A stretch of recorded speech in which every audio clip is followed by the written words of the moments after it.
Hello दोस्तों, स्वागत है आप सभी का इस हमारे YouTube channel Om Prakash study centre पर। दोस्तों मैं ओम प्रकाश और आप लोग ऊपर वाले वीडियो को देखे होंगे। दोस्तों बहुत ही समय इंपॉर्टेंट क्वेश्चन आपके एग्जाम के लिए बन रहे हैं।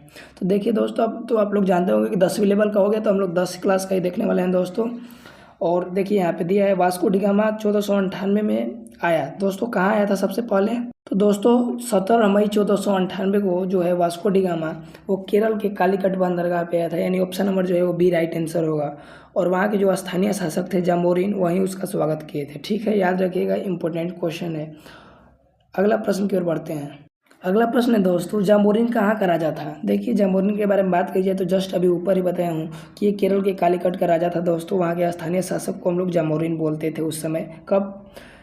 1498 ईस्वी में। अगला प्रश्न है, क्वेश्चन ये वाला दोस्तों बीपीएससी हेडमास्टर में पूछा हुआ है कि एस्ट्रोलोब किस प्रकार का यंत्र है दोस्तों? बताइए। तो मौसम बताने वाला जी नहीं, दिशा बताने वाला बिल्कुल नहीं, तापमान बताने वाला तो केल्विन है ही है भाई, तो उसका क्या जरूरत है। तो अक्षांश बताने वाला यानी ऑप्शन नंबर जो है वो सी राइट आंसर होगा। दो अक्षांशों के बीच की दूरी कितनी होती है दोस्तों? 111 किलोमीटर। इंपोर्टेंट है, याद रखिएगा। अगले प्रश्न की ओर बढ़ते हैं। पवित्र रोमन साम्राज्य किसको कहा गया?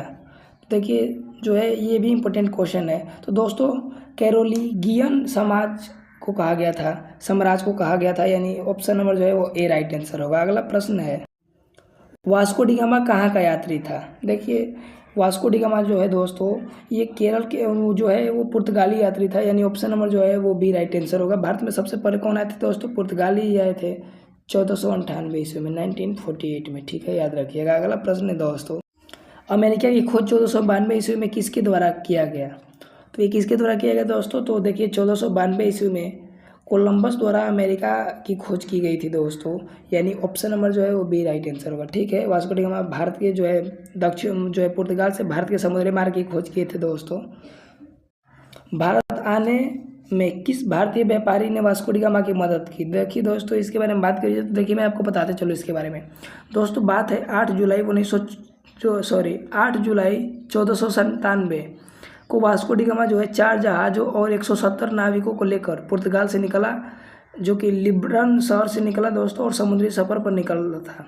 रास्ते में दोस्तों अरब और अफ्रीकन व्यापारियों का सामना करते हुए दोस्तों वह 22 अप्रैल 1498 को ईस्ट अफ्रीका में मालिंदी बंदरगाह पहुंचा दोस्तों। कौन सा बंदरगाह? मालिंदी बंदरगाह। वहां पर उसकी मुलाकात जो है वो कच्छी व्यापारी कांजी मालम से हुई। कांजी मालम।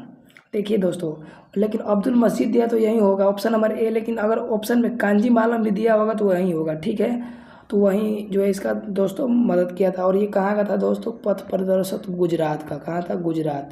आप लोग जानते होंगे कि सबसे ज़्यादा समुद्री सीमा भारत के किस राज्य की लगती है दोस्तों? गुजरात की लगती है। ठीक है, ये भी इंपॉर्टेंट है। अगला प्रश्न है, खाचा पद्धति में विशाल और मजबूत जहाज किस देश में बनाए गए थे? तो ये दोस्तों स्पेन में बनाए गए थे। कहाँ बनाए गए थे दोस्तों? स्पेन में, यानी option number A right answer होगा। पुनर्जागरण काल सबसे पहले कहाँ शुरू हुआ? ये भी इंपॉर्टेंट क्वेश्चन। तो देखिए इसके बारे में जो भी क्वेश्चन बनेंगे मैं बता दे रहा हूँ।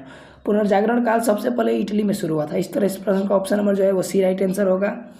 देखिए शब्द जो है पुनर्जागरण काल जूलियस मिसेलेट द्वारा खोजा गया था। ये भी इम्पोर्टेंट है, याद रखिएगा। और पुनर्जागरण का जो अर्थ होता है पुनर्जन्म होता है। और एक इम्पोर्टेंट जो बार बार क्वेश्चन बनता है कि पुनर्जागरण का जनक किसे कहा जाता है? तो फ्रांसिस्को पेट्रॉर्क को कहा जाता है। पेट्रॉर्क को कहा जाता है। ये इम्पोर्टेंट है, याद रखिएगा। अगला प्रश्न है, और ये आप लोग देख सकते हैं, ये सब इंपॉर्टेंट फैक्ट हैं जो आपके एग्जाम में बनेंगे, बिल्कुल निश्चित रूप से बनेंगे। इसको आप लोग मल्टीपल टाइम रिवीजन करिए। अगला प्रश्न है,